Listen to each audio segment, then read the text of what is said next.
mengi kwa wananchi na itazidi kufanya mengi kwa wananchi.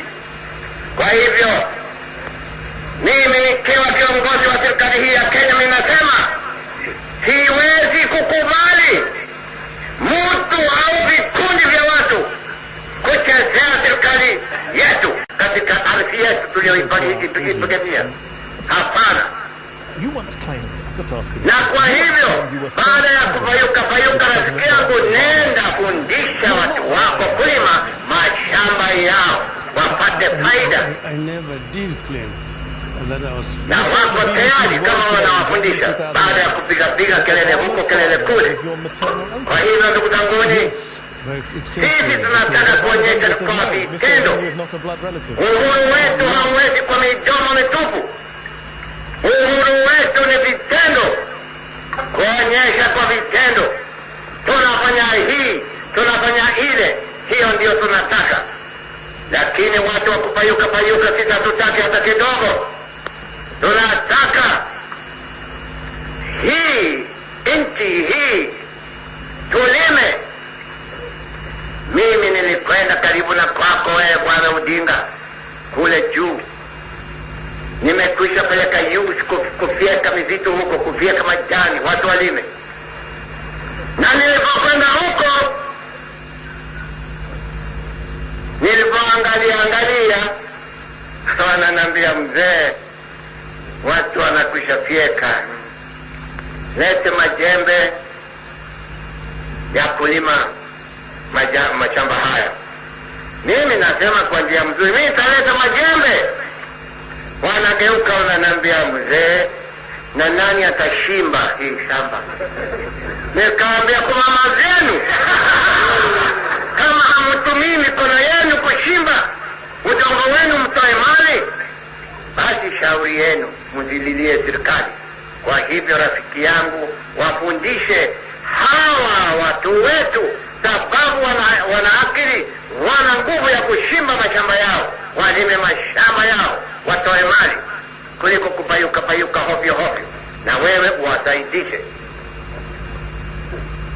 Mmefanya na wewe bwana, na hakuna rafiki kuliko wewe. Kama ungekuwa wewe ni mtu wa kweli Odinga, ungesimama na kusema hiyo mimi nasema ni kweli. Sababu hata ndugu yangu mwenyewe, kile nilikupenda wewe, sikumpenda ndugu yangu kama wewe.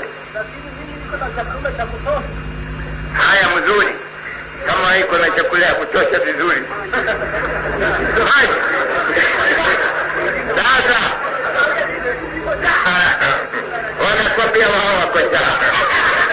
Sasa mimi nasema, sababu sikuja hapa tujibiane hivi, umekubali kama hiyo ni kweli.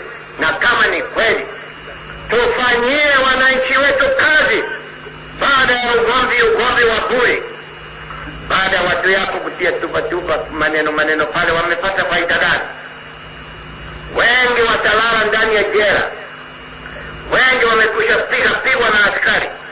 Walipata faida gani? Unafikiri mimi naweza kupenda mambo kama hayo? Wako na njaa. Kwa nini wewe hapa nampelea chakula? Unashibisha tumbo yako, na wao na wacha na njaa. Unaambia kwenda kule. Kwa nini wewe hapa na wapa chakula kama wako na njaa, baada ya kuja kutupa mali? Sasa ndugu zanguni, mimi nasema kwamba ni lazima hii nchi yetu ni nchi yetu. Na mimi nasema tena kwamba hatuwezi kutaka mtu au watu kuharibu nchi yetu. Hatuwezi kutaka mtu au watu kuharibu uhuru wetu.